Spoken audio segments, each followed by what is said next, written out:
Black girl, confidence. Black woman, because I ain't no girl. Black woman. Oh, period. Okay.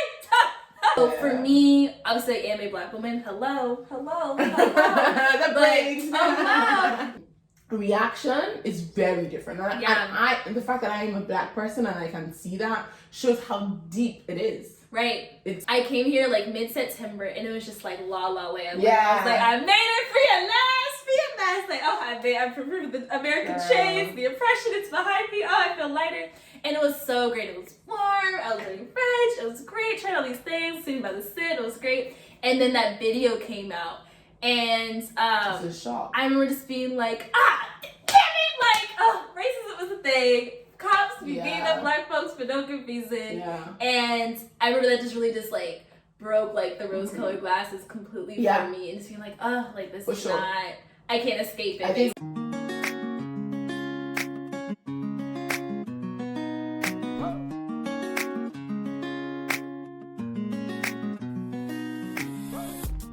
Hello, beautiful people. My name is Savannah, but on the internet I go by Savvy C, and welcome back to the Savvy C Scoop. Now, today it is a historic day in Savvy C Scoop. We changed it up quite literally. I'm not on my typical couch. I'm not alone.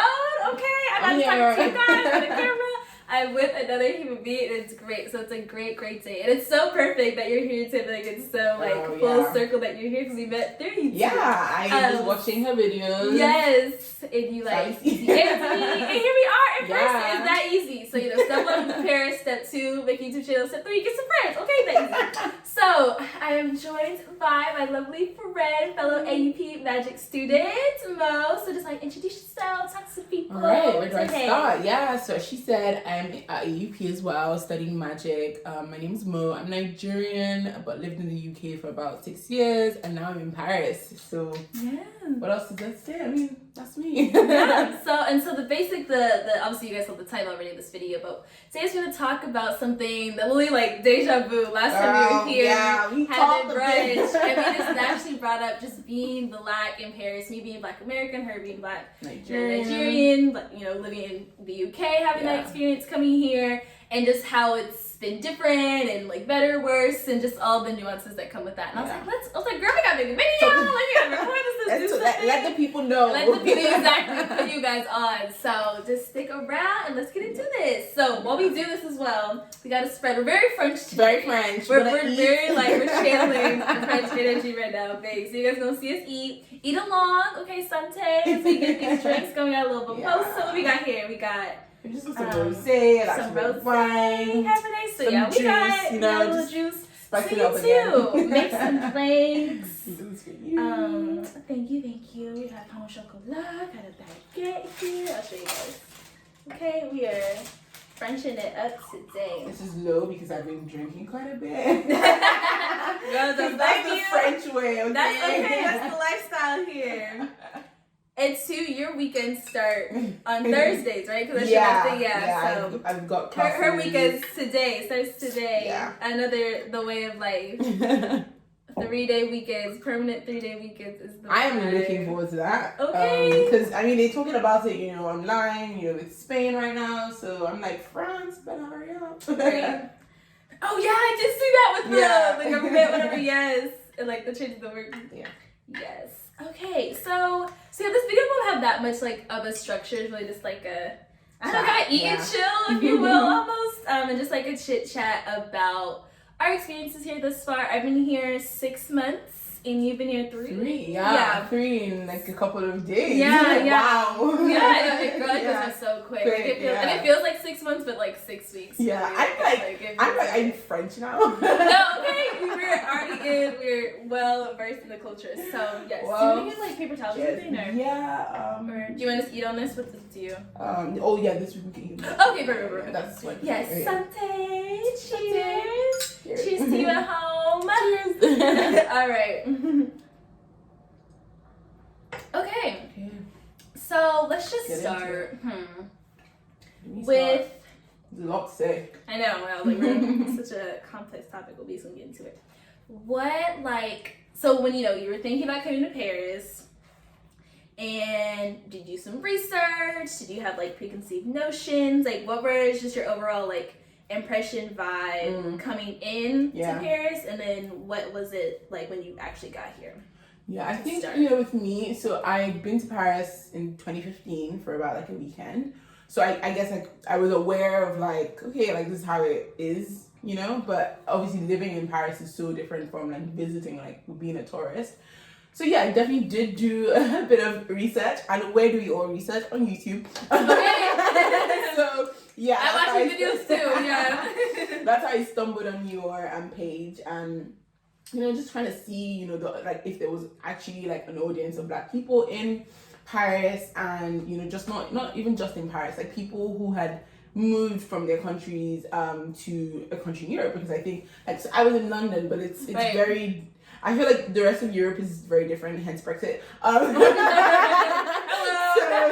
So you know, I wanted to see like, you know, what that would look like. So yeah, I watched a couple of YouTube videos. I don't think that I had a deep awareness of like I'm gonna be a Black girl in Paris, or like I would be potentially subject to racism. And I think this is where my upbringing, or like my upbringing comes from, plays a role, because growing up Nigerian, like I lived in Nigeria till I was about 16. So I really have not, even though I've lived out of Nigeria for the last couple of years, I'm still not hyper aware of my Blackness and hyper aware of my, like, the fact that I would be subject to racism because I'm Black, and also, you know, patriarchy, because well, I mean, that's not something I'm subject to. It just happens because I'm a woman.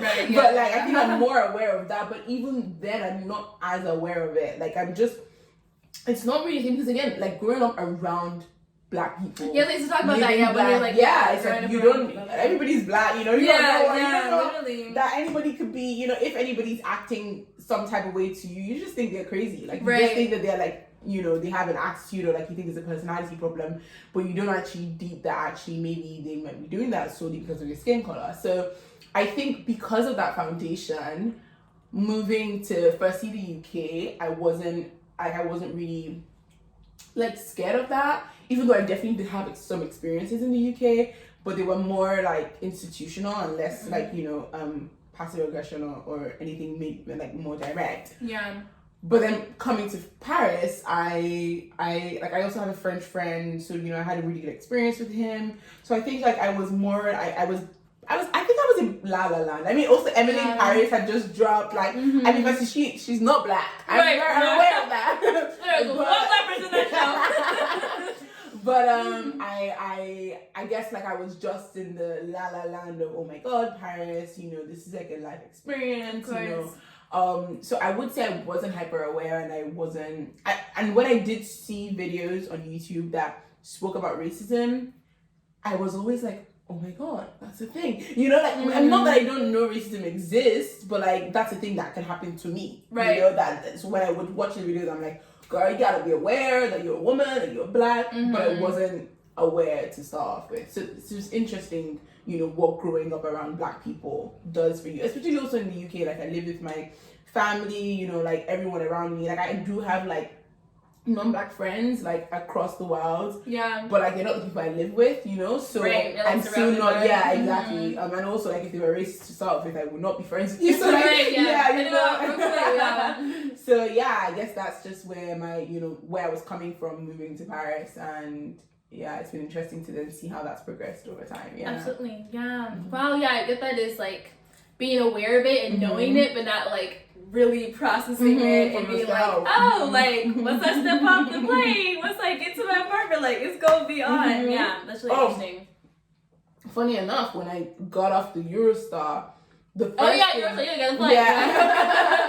it was such a quick, like it's like 2 hours. I really didn't feel like, you know, something huge. When I got off the Eurostar, the first thing I noticed were the amount of Black people. Right, I was about to talk about that later. I was so overwhelmed with the amount of Black people that I saw. I think I saw initially more Black people than I saw white people. Right. And that was it was almost like a was that like relief? Yeah, it was just kind of like, oh, okay. I remember that actually, you know, they're Francophone, you know, French people. So it was a shock in a weird way, because I mean it was a good shock, but it was a weird shock because I didn't expect that. Right. I mean, like when I was in Paris like 5 or 6 years ago, like I don't really think I saw that many black Oh yeah, people. you don't notice. It's just you're a tourist. Exactly, as a tourist. Like but I came as somebody who's gonna live here, right? So I think maybe I was aware of things that I wasn't maybe paying attention to when I came as a tourist. Mm-hmm. So that was a shock when I when I came in. Yeah. What about you? How was it moving from America? Yeah, so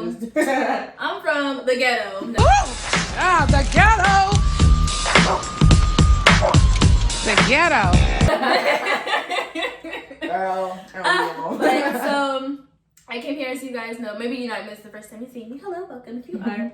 I came here September of 2020. So that summer, the streets are hot every summer, but that summer the streets were ablaze, like quite literally. Things are on fire. It felt like every week there was a new black person that was murdered, and it was a lot. Yeah. And you know, I'm 20 years old, been born and raised in America. You know, I've seen racism, you know, under the sun, but it was just new and unprecedented, and even a way no one could even imagine. And so that low-key one was just like, I gotta get out. Like, I need a break. I just need, like, to go outside, and outside means out of this country. So that definitely, you know, pushed me to come here. But I was just, did so much research, like, went on YouTube videos, but asked people. I met some people who went to AUP, who did the Global Com program, seeing them on Instagram. I was like, hey, like, what's it like? When give me everything, the good, bad, the ugly, tell me everything.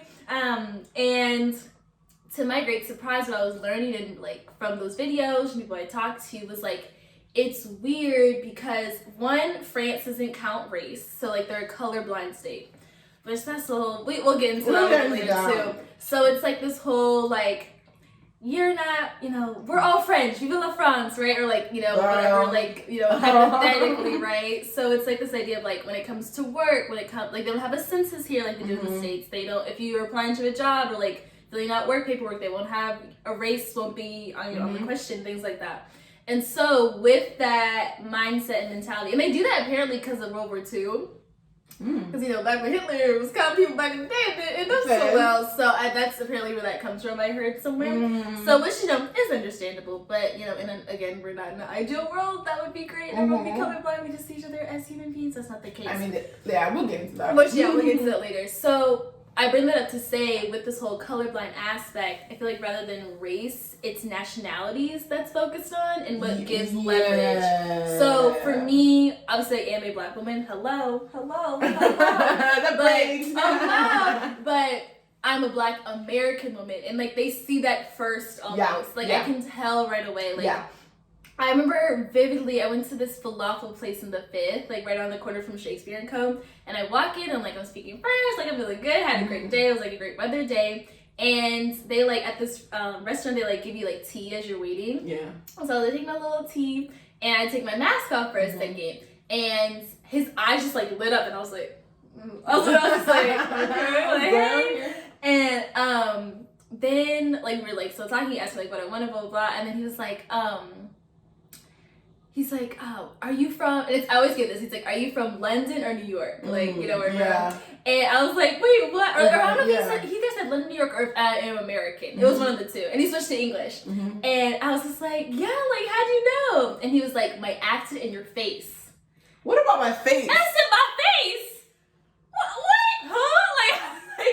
What about? That is shocking. And it was crazy. And like, he was like, yeah, he's like, I just knew or he's like, your beauty. I was like, okay, whatever. But like, he was just like, literally like something as small as something I wouldn't even think about as like my facial features, like my accent are communicating to like non-black people. Oh, this girl isn't from, you know, a francophone country, whatever.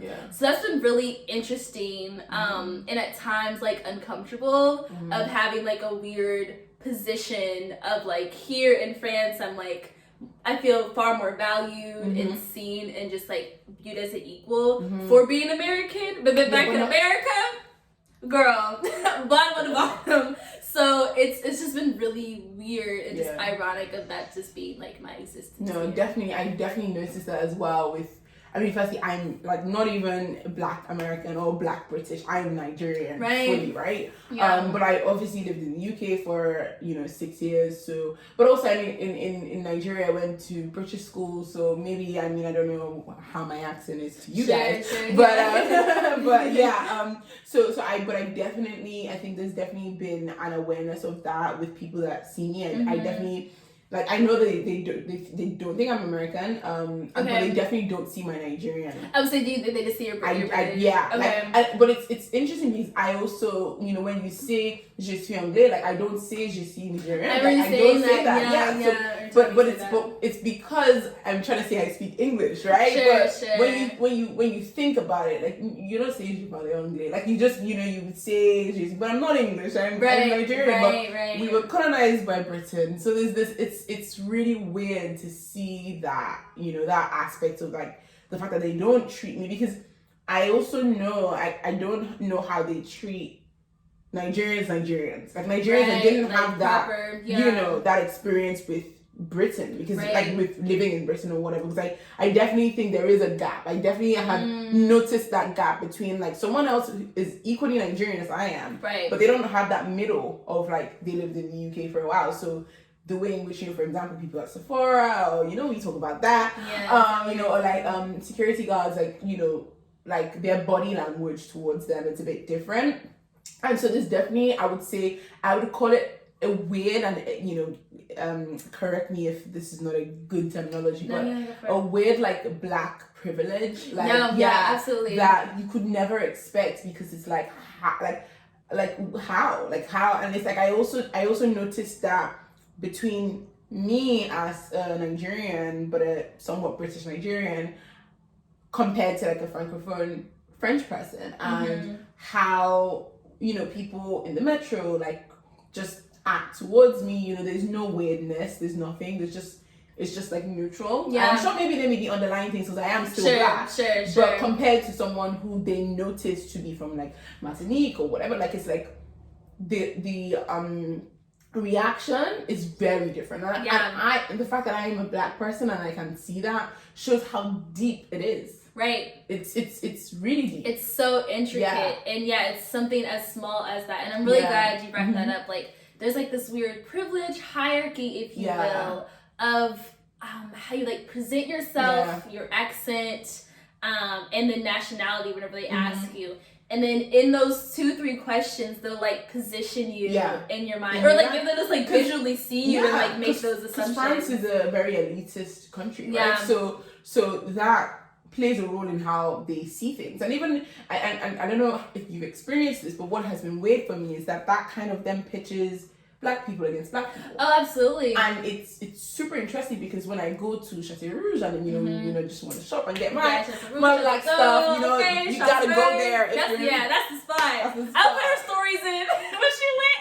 You have to send me those videos. Girl, I will, but honestly. But it's like spices, I got everything. But it's like you see, like, I see how they look at me, right? And it's like they ain't looking at everybody else like that. Talk about that, like, describe. It's almost like it's like I stand out. It's like they know that I'm not Francophone. Like, they just know. So like, they either treat me super nice, or they don't, but I'm definitely not treated the same. Like, it's either I'm treated really good, or I'm treated, like, in almost, like, I don't want to say the word jealousy, but almost like a word like that, almost like in that way, like, like, who do you think you are, right? Like, oh, she's walking a little too confident. It's like, exactly, in fact, that is the word, because again, I'm not hyper aware of my race, I'm not hyper aware of my Blackness, and I'm also generally treated nicely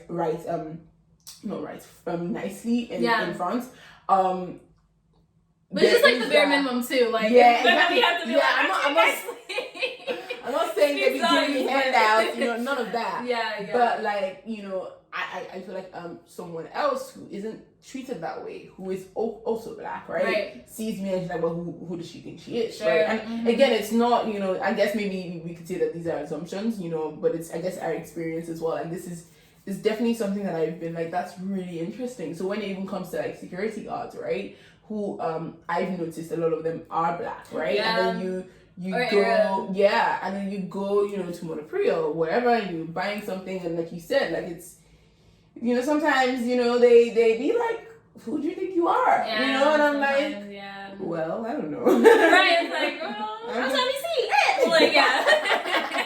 So it's live my best life in Paris. I feel like I felt more antagonism from Black people in Paris than I had from white people, and that is Really? super interesting. I mean, I did have that experience in the UK as well, but that's a whole other. Yeah, I remember talking about that last time. Yeah. But it's interesting how within ourselves as Black people, because of the racism that is towards us, we almost turn inwards. It's also like, you know, think about like the shades of skin, like colorism. Like it's like, you know, it's really interesting to see that dynamic when it then comes to nationality, right? Because you would never think that. I've never, because again, back in America, it's just like black, like it's like it's just they don't care. Like they call it the one drop test, and like the paper bag test, like things from slavery, where it's like if you were darker than like the floor, and then, or like this wall, like you know, then you know you're Black. That's it. So yeah, actually interesting that nationality can take that. It's interesting. Yeah, and then too like colorism and maybe nationalism, maybe it could play a role. It's just like, you know, the colonizers, they, you know, they messed this up. They involved with that one. They really made some with that one, because that's like, dare I say, almost worse. Like in the sense of like worse.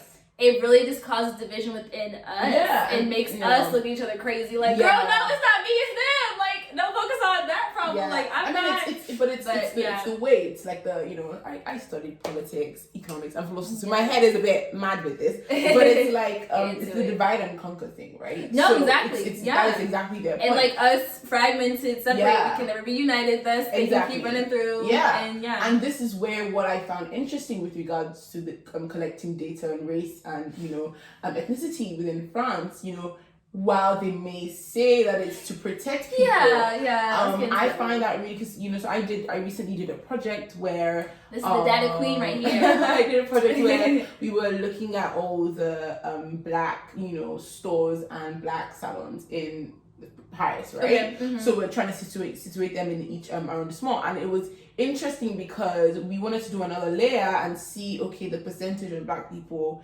in Paris and how that, you know, as a ratio towards the, you know, stores and the resources that we have, and we couldn't find that data because again it's illegal, right? And it's so what my teacher posed to us is that, you know, he was like, it's interesting because it's like, if I was a Black person and I wanted to start a business here and I wanted to survey the market, right? Market research, where literally where like it's best for my, you know, a business to be, where I would have the most, like, you know, people, a better audience. I can't get any of that data, and so what is supposed to protect me is now actually putting me at a disadvantage as someone in the business realm, or just someone who is interested in seeing, like, you know, finding community, like knowing where I can find the Black people. Okay, obviously, like, no, we know about Chateau Rouge, but like, you know, like before, like, you don't really exactly, like, because there is no data collection on that. So again, I see that as almost another tactic of divide and conquer, because we can't unite, we can't know who is here. We know that we're here, but we don't know that we're here, you know, because there's no data to,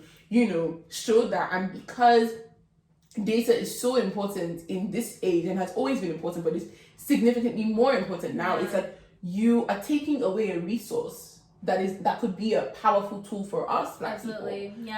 And you're just saying, well, we don't want to, you know, we don't want to see this, but it's like, actually, like, that's a problem. So I mean, France is a very interesting country with regards to race, because it is, you know, they're French. I mean, even also thinking about, because I was thinking when you asked about how I was feeling before I came, I was remembering that there were a couple of attacks during December.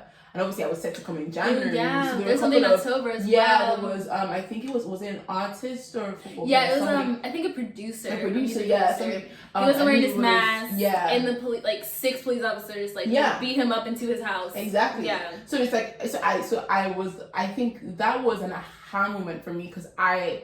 Oh, you want to film the police too? Yes. Yeah. So it was an aha moment for me, because there were protests that happened then, and I think before that happened, I was thinking, oh my God, Paris. You know, they're not like this. You know, they have, you know, Africans, Francophone Africans there. So, like, you know, maybe it's not going to be, like, I guess, like, a bit excited that racism would not be a problem there. Yeah. I mean, that was a bit oblivious, but, like, still. No, But when that came up, I was just kind of like, here we go again. No, exactly. You know? And I'm so glad I didn't forget about that. Yeah, I but remember it's not that, like, I came here like mid-September and it was just like la la land. Yeah. I was like, I made it free at last. Like, oh, I've removed the American chains, the oppression, it's behind me. Oh, I feel lighter. And it was so great. It was warm. I was learning French. It was great. Trying all these things, sitting by the Seine. It was great. And then that video came out. And it's a shock. I remember just being like, damn it! Like, oh, racism was a thing. Cops be beating up black folks for no good reason. Yeah. And I remember that just really just like broke like the rose-colored glasses completely for me, and just being like, oh, like this is not. I can't escape it. I think recently, same. Like, even though I've not necessarily experienced anything as explicit, I think the more I've lived here, even though there's this whole nationalism thing and there's this whole, like, you know, them still placing value on me because I sound British. Yeah. I'm still slowly becoming aware of how they treat other people. Exactly. And knowing that, okay, I can easily be in that bracket. Yeah. Yes. So it's like, it's weird for us, and we both, I'm glad we did this too, because we had like similar experiences. Because I've had like friends like at school, classmates, AUPS is called Black and Abroad. And, you know, in those meetings, I've heard just horror stories, like just complete, like, being called like a monkey, getting like they're on a run and like 5-6 cops pull up for no good reason, like just such horror stories. And I'm just like knocking on all the wood, like, oh my gosh, like thank God, like this hasn't happened to me. And you had that experience as well. But with that like privilege we're experiencing, which feels weird at times, we're still kind of processing it. It's like, do I accept it? It's like it's like I want to, you know, am I accepting it? Do I want to like be welcoming of it? But at the same time, though, it's like, I'm always going to be black, I'm still black. And it's almost worse in the sense of, I know that people who look like me, who maybe weren't as privileged to go to school, who don't look like me, aren't American, whatever, are being treated terribly by the same people who will, like, smile in my face and talk to me. And that, like, is just another, like, mental, like, just struggle and dilemma, and just something that I'm still trying to process. But, it's a lot. It's weird, because it's like, well, I know I'm black, and I know I'm still subject to racism, but I'm not experiencing it right now. So do I enjoy that safe space that I feel like I'm in right now, where I'm not experiencing it, or do I stay in that place of be on guard, right? Because I know that it can happen to me, and I see it happen to everybody around me. I've had moments where like I feel safe, and like that's so weird, foreign to me, literally, and weird to me. But then I'm like, okay, don't get too comfortable, because they gonna notice, and this might go, you know, knock me down and be like, you thought you were cute, you thought you were it's like a weird balancing game, if you will. It is like, for me, because I did grow up, you know, being in that safe space. You know, it's weird, because I'm like, well, I feel at home. But it's like, girl, you're not at home. Exactly. Yeah, we talked about that. Paris felt like home for us right away. So it's like, I'm like, do I embrace feeling like home, and like still knowing that and when I say home, I mean like I'm not in a place where it's just black people, or I mean they do have a couple of white people in Nigeria, but like generally like it's a black population. Like, do I understand that I'm not in that space anymore, and I'm still subject to that, or do I embrace the fact that I feel like I am in that space, you know, like I feel safe just because I have that privilege of nationality, of which they don't actually know my nationality. So which actually the gag, and again just proves the point of how like minuscule, or I don't know, the word's escaping me, petty, I don't know, like it's just like you're Nigerian, you are African, but they don't see her like that because of her accent, because of your education. And it's just like something as small as that, even education, whatever, isn't small, but it's like literally something as small as that dictates how you're treated, because it all goes down to elitism. Exactly. And I think that one thing I understand, because in Nigeria there is a huge elitist, you know, mentality there as well. So I think maybe that's why proud people Nigerians, they look into the bag, they proud.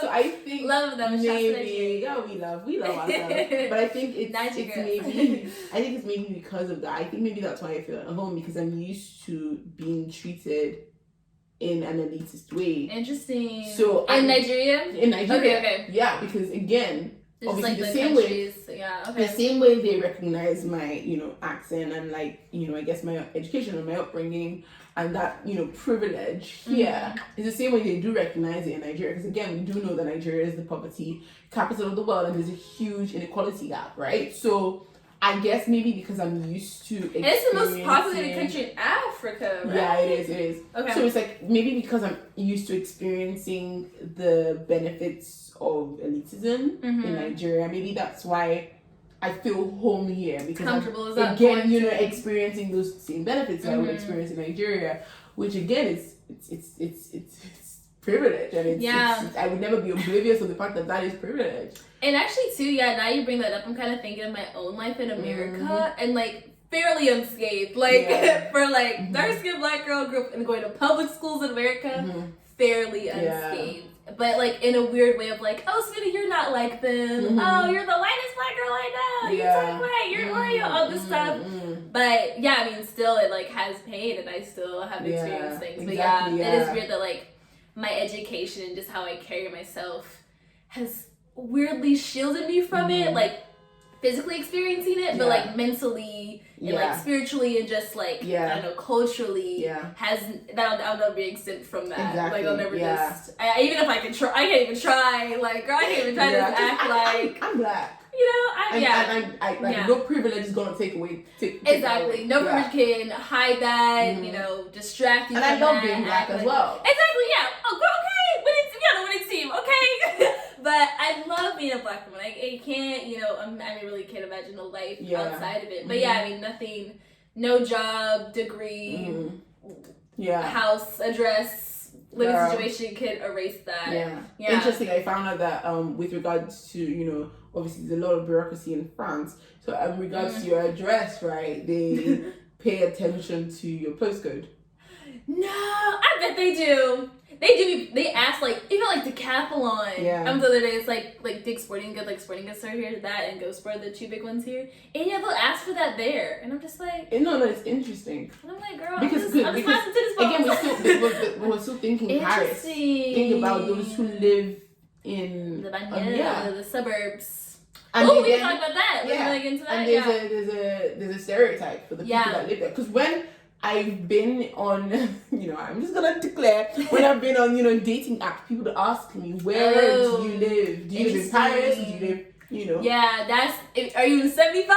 Are you in 92? You're 93, 95. So let's break down that for a second. So Paris as like a whole 20 arrondissements, which are districts, and the zip code starts with 75, and then like either a 0, and then like whatever arrondissement you're in, so like 75003, 7500 or 011, like whatever arrondissement you're in. But then like just outside of Paris, Ile-de-France region is a suburbs called Le Banlieue in French, and that's where it switches to 92. So instead of 75, it's 92, 93, 95, whatever. And I've learned since being here, a lot of people work in Paris, a lot of people come here, but like if you're here on a Sunday, it's empty, it's quiet, because a lot of people don't live here, they can't afford it. Yeah, because Paris is super expensive. The city is super expensive for rent and just to live, and if you aren't here getting your master's degree, if you are, you have to have a master's really to live here, unless you're like inheriting some money. But to live here on just like a regular salary, where you didn't go to proper like schooling for it, it's like mission impossible. It is. And that's a huge separation, a huge gap. And so they see you through your postcode. And again, another way to justify, So it's just, again, it's another, really interesting. But going back to what you were saying before, because we spoke side about of this. little Paris geography. We were speaking about this before, with regards to then also being a woman and understand, like being a black woman and not seeing ourselves solely through the lens of victimhood. Yes. So we got into this last time. So how do you navigate that? Especially with this newfound privilege that we understand to be privileged, but it doesn't negate the fact that we're still women and that we're still black. How do you feel like you navigate that? So I'm trying to, let me do like long story short. So this is gonna be weird, but I'm gonna reel it in, trust me. So John Lewis, when he died, I don't know if you know, do you know who that is? He's a civil rights activist in the States. So I mean, I know John Lewis the store, but he was like above like Dr. Martin Luther King, like on that scene. No education there for me. When I remember vividly when like his Twitter account, probably his assistant tweeted that he had cancer, and I was like, no, not John, you're not gonna take John. Anyways, I bring him up. Do you know? Yeah. Okay, yeah. I was about to say that guy. Yes, God rest his soul. Anyways, growing up, like, I mean, obviously, you know, civil rights, Black leaders in the Black American community, we hold on to our people, we love our people. Mm-hmm. And I wouldn't say I had a particular, like, affinity for John Lewis, but in his, like, final days and in his death, I just really realized that people like John Lewis, what they did, what they got in trouble for, the things they put on the line, allow me to move to Paris at age 22 to get my master's from America. Like, I have no idea where I'm from. You know, I can maybe do Ancestry.com, I can do whatever, but I'm just gonna know they're gonna be like, girl, you're a descendant of slaves. Like, you know, like, so it's just like, the fact that I'm able to do what I am doing now really, like, came full circle to me. Like an aha moment with his death and just realizing that. And yeah, because he died like right, when did he die? Yeah, it was around it was last year. Yeah, like it was around the time I was like applying for my visa and like getting into school and stuff. So like coming to Paris in a pandemic was looking very possible. And so I bring that up to say, in that moment I kind of just decided for myself, like, I can't play small. Yeah. I can't be like, oh, woe is me, like, I'm Black woman, I'm Black, I'm a woman, I'm dark skinned, I'm from a single mother, like, I don't come from money, like, I can't have all these things in my mind holding me back because I know the world is gonna just do that for me. Yeah. It's like, it's no extra benefit, it doesn't help anyone, it doesn't help me, it doesn't help anyone else to already have that mindset. So it's like, okay, yes, I'm Black, yes, I'm a woman, yes, I'm of darker complexion, and like, and but also, you know, I have so much to offer, I have so much to give. So in that moment, I was like, I don't serve myself nor others playing small, playing into oppression, playing into victimhood. Yeah. And so, like, from that summer on, and then now I'm here. Now that I messed around, moved to Paris, it's going well. I am somehow, dare I say, thriving, and you know, in a global health crisis as one can, by myself here, really making a life for myself here. It's like, oh yeah, I can definitely do it. Now, again, does that make me immune from, like you mentioned earlier, does that make me immune from racism, microaggressions, things? Not at all. But I do think it has just positioned myself and allowed me to pursue the things I want to pursue and make nothing off limits, make nothing impossible to do so. And I definitely think just your thinking and your mindset just sets the tone for that. And then two, maybe kind of on the privilege side of things, other people can peep your energy. And I think people maybe in Paris and like just around the world, I would say let's keep it to Paris, they can see that confidence. They can see how we carry ourselves, how we walk, talk, dress, act. And again, you will be treated accordingly. And maybe that's why it's so easy for them to respond to us in different ways here. Right? Yeah, because I think so. Even though, they see the accent and everything, there's a nationalism. If we weren't carrying ourselves in a confident way, then maybe they would be, they wouldn't be treating us, with a bit of respect, or whatever. But not to say that, it's only by carrying yourself in a confident way that they would treat you, because racism is racism. Right. But it's interesting, but it's sort of so funny, because yesterday, so I was watching Girlfriends, and if you're not watching it, as a Black girl, what you doing? Come on. Who are you? I'm Tracy. I know I'm Tracy at this point. I'm okay. I'm what's the bougie one? She's from Dallas. Tony. Yeah. I'm like the bouginess of Tony. But then like the workaholism. Yeah. Of Joe. I feel like I'm a girl. Blend of those two. No, it is. Yes. It's a struggle. But I was watching an episode of Girlfriends yesterday, and in this episode, Joan, so she's a lawyer, for those. I don't want to spoil anything, but she's a lawyer, right? And she is trying to make herself heard in a room, right? It's a room of white men. There's one Black guy, William, and it's and it's Joan, right? I think there's another white woman, but whatever. So she's the only Black woman in the firm, in the room. And it's only her and William that are the two Black people in the whole firm, right? And so she's trying to make herself heard with regards to a case, and she really wants this case and everything.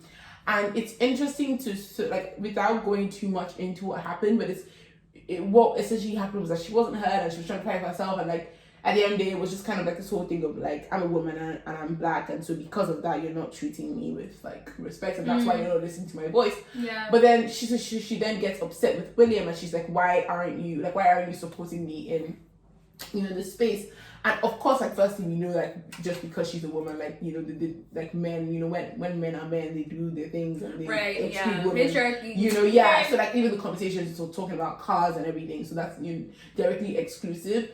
But it was interesting, William's perspective, and he was like, well, you keep essentially you keep playing the victim, and we can see it. And because we can see you're so on guard, you're so in a defensive mood that when you come into the room, everyone else is relaxed, but you already think it's a battle.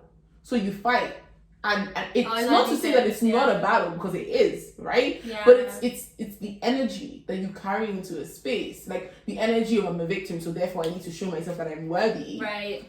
Overcompensate. Yeah, overcompensate. And then that then actually, like, again, we shouldn't even be going through that thought pattern, because again, but we know that this is the world that we're in, right? So it's like, how do you normal? This is not normal. But it's like, okay, so how do you then navigate that as a black woman? Like, not just as a black person, but as a black woman, how do you navigate not playing, not even just playing, not living in the victim mindset, and also then trying to, in everything you do, be aware of the fact that you were a victim, and you were a victim to the patriarchy, you were a victim to racism, but instead of staying in that space, and it's not easy. I think it's really hard to do that, especially when day in, day out we're reminded that this is the world we live in.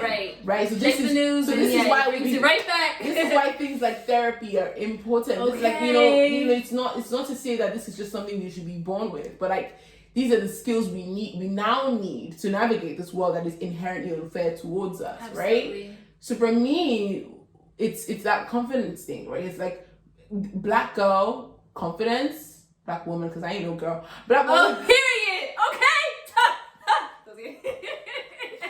Black confidence as a woman is a different type of confidence. It's not the general confidence that people say, you know, you should have. Like, it's the confidence that is aware of the patriarchy and aware of racism, but chooses not to live in that awareness. It's deep. That again. It's deep. Yeah. And it's layered. It's very layered. And it's like, I feel like when it, like, you know, there's like confidence workshops, it's not as easy as going to a mirror and saying, you know, oh my God, I love myself. And you know, like, you know, those things are important, but it's like, it's deeper than that. It's as deep as like knowing that I know that, you know, once they see that I'm a woman, they, you know, they think I'm either PMSing, or, you know, that's why I'm like, you know, I'm acting this way. But it's like, I have to, you know, I have to understand how to navigate those spaces, you know, in a you know, mood of confidence, in a mood of, you know, like, I have the skills, therefore I'm going to apply. Because, you know, there's some studies, I was like at this PwC woman's, PwC's Price Water, whatever. Oh yeah, the accounting, one of the big four accounting firms. And but I was at a women's event, and the woman was talking about how, as women, it's not like the problem with regards to employment is not just that they don't hire us, is that less women are likely to apply, because we see the skills and we're like, I don't think I have that, right? But whereas men, they don't care that they don't have it. They got one, they're like, oh, that's enough. No, yeah. So it's like understanding what the research actually says that our awareness of patriarchy and racism does to our subconscious, and then actually socialization. Literally, and then actually being aware of those things and then going against it, like, so knowing that, okay, like, I'm not looking at this application and like just like, it's not procrastination that's going on. Actually, it's the lack of confidence. No, yeah, you know, because people talking yourselves out of it. Out of it. It's like, I don't think this job's for me. No, girl, it's for you. It's for you. Someone told me that like job like requirements are just wish lists. Like, they know they're not going to get everyone that has that, so just apply anyways. Yeah, you know, and if you're applying for 10 jobs, you just see and you apply, you're likely to get one. But if you only apply for one job that you spend like 10 10 months, working on that one application, like you're less likely to get it. But that's what we as women face. Don't tell yourself no. Let them tell you no. Yeah, so like try it. Yeah, exactly. So that's what we as women face, and where it comes to where confidence plays in is understanding that these are the costs of patriarchy and racism. But how do we negate that? Exactly. How do we work on these? Because they're costs regardless of what we do. How do you unlearn that? How do we, not position ourselves in a space to constantly be subject to these costs, but actually position ourselves at the opposite side of it, utilizing, like what we do know, from these studies, from this like research, from these patterns that we see that, like the construct of society has made us to become. So Black woman confidence is a whole different ball game. Yeah, it really is. And it's interesting to like. So my mentor is French. She's a French. No, sorry, she's South African, but she's in France. I forgot to ask you how you're it's good. It's good. But it's interesting for me to see like another Black woman in France navigating that space with confidence. Yeah, she's Black. She's South African. And she's here, and it's. She works at UNESCO, so it's just interesting, like to see, Black women killing it, in spaces and not allowing, the misfortune of racism and patriarchy hold us back. No, speaking on. First of all, hello, all of that. And just some points like about therapy and like mentor. My therapist, she's a PhD holder here. She's from LA. She's Dr. Gresham. Hey, girl. And just seeing her. I mean, like obviously we'll talk about like my problems, but just seeing her just navigate life here and really just being like yes, like same complexion, whatever. Like we both grew up in the States, but not letting it like. What's the word?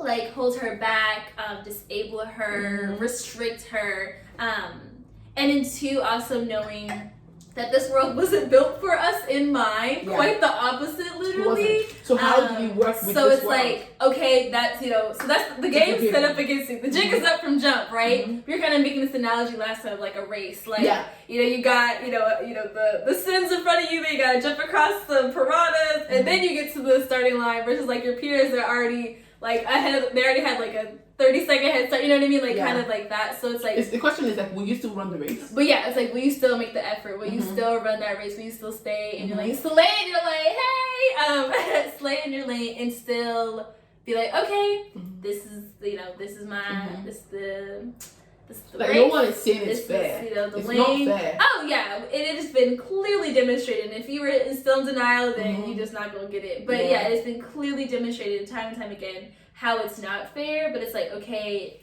but what are we gonna do?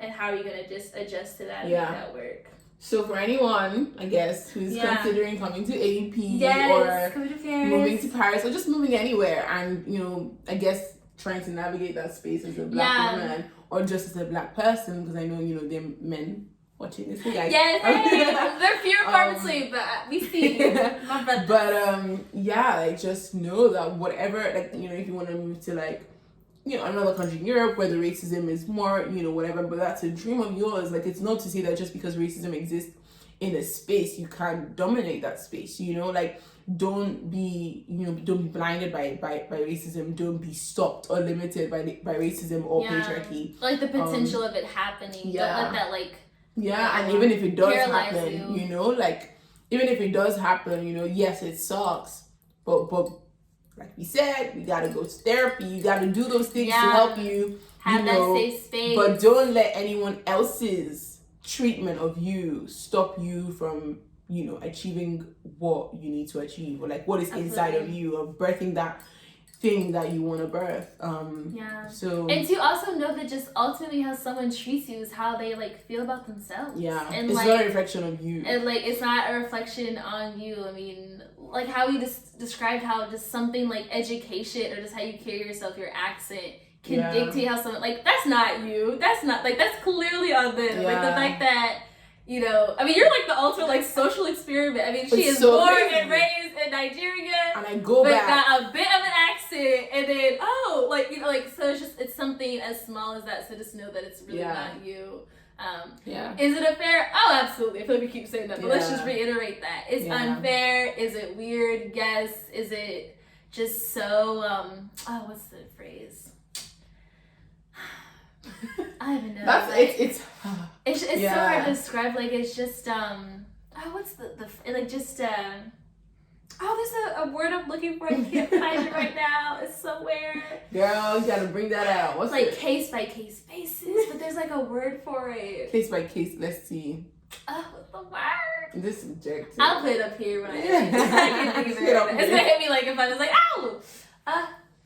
I can think of it, but it's just it's weird, and know that's weird. Know that's not in your head, but do know that you can control your thoughts, your reactions to it, and how you carry yourself and move in this world. And that there are also so many resources, like, and maybe like something that we could put up, I don't know, but there's so many resources out there of other Black women dominating things, and where you find yourself struggling, or not just Black women, Black people in general. Yeah. Like who are thriving in Paris. Let's just make that clear. And in Europe, across the world. Yeah. Like, look to who has gone before you. Like, even if you don't have a specific like personal mentor, like there's so many books. Like you mentioned Slay Your Lane. There's so many different books that could like the struggles that we do face as women, as Black women and as Black people.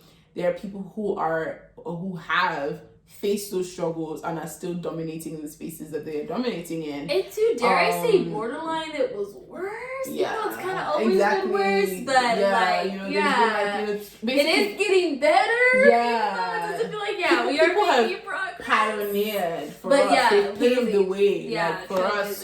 So essentially, we can do it. Just make it a bit easier for the next. And then back to my John Lewis point, like of just like I mean, they were like getting beat up, hoses, like KKK just casually just walking around burning things. Not that again, much has changed, but it's just like I think we haven't experienced that, but like they did for my benefit, and it's just like who am I to just be like, oh, I can't, like he said he like. She called me the other Black girl's name, it's just like you can't just let something like that really just get to you. It's a thick skin that unfortunately we have to. Yeah, definitely. And she's just like 2 to 3 layers of like racism, sexism, colorism. Yeah. That strengthens us, and you have to just build resistance to it. What doesn't kill you makes you stronger. Okay. Girl, yes, my voice burned. So this has been so great. So as we wrap it up, what are some like resources you use, things you do as a Black woman here navigating the space? We're both 22, right? We're both in our 20s. So young. What do you do? What do I do? Stepping into adulthood in our careers. So we mentioned therapy, so that's really good. Like I for me, like don't think therapy is a thing that should just be gotten when you're at rock bottom. I think it's something that should actually be like something that we incorporate, like if you can, into your life, because we can't always talk ourselves out of things, because again we didn't learn how to when we were growing up, because the education system completely fails us with regard to that, and that's why I'm going into education, but we talk about that a different day. Okay. But we gotta change some things. But it's like not teach you coping skills. They didn't teach us how to forgive. And that's the root of sensitive issue. So therapy is a huge thing. I'm a Christian, so my faith is a huge thing. Like helping me navigate this space. But I think also having I have so many friends who are killing it back in Nigeria or in the UK and even here. Solana's doing stuff. So it's surrounding myself with people of vision and people who are like women like me or Black like me, and I'm seeing that like having people that inspire me around me, so that I'm never lacking in that inspiration. And I also read a lot of books, because again, like I said, there's so many people that have gone ahead of us and they've told their stories, and there's so many things that we can learn from them from their stories. So I listen to loads of I read loads of books. I listen to loads of podcasts. But I also listen to podcasts and then like obviously like hobbies, like stuff to de-stress, and de-escalate some situations. I'll be painting, just do stuff. Oh yeah, like I'll be Picasso up in here. I ain't no Van Gogh, but easily.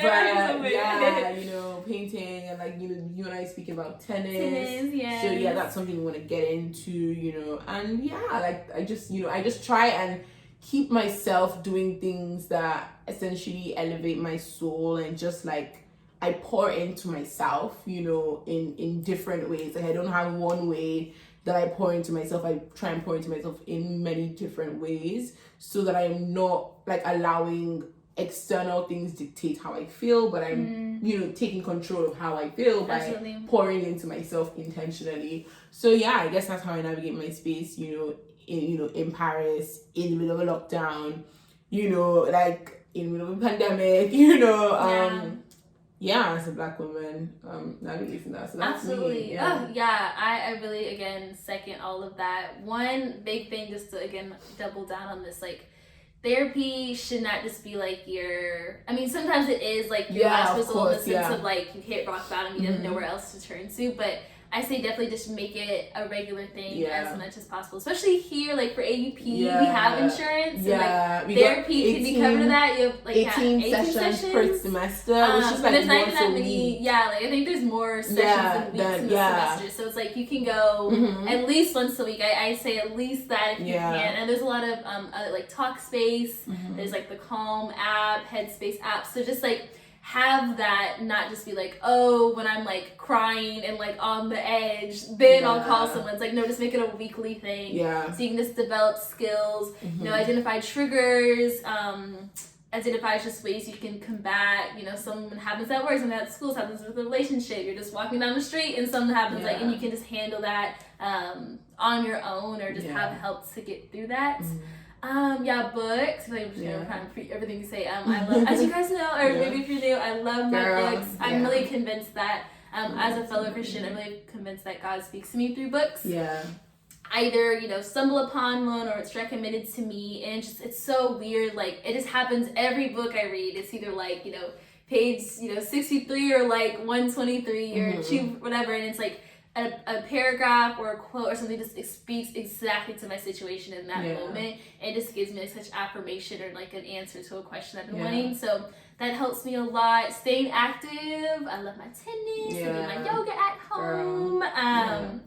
I've been like learning French, so that's like a fun thing to do. Or not learning a language, but just something like to keep your minds. And his girlfriend. You can watch. Actually, I get a VPN. I need to get on that. I just got it when they announced the lockdown. I was like, right. Honestly, I need to get on that. But yeah, I would say those would be like my big things I'd recommend. Oh, and then circle, just having people, like mentors who you can like look up to, go to advice for, and then people within like your peer group, who aren't doing things you're doing. I feel like you have different friends for different reasons too. Sure. So obviously, make sure everyone's not like just like you in a sense, but also people who like who get what you're coming from, and who you really feel like you can just, girl, like you can just like be your full self around.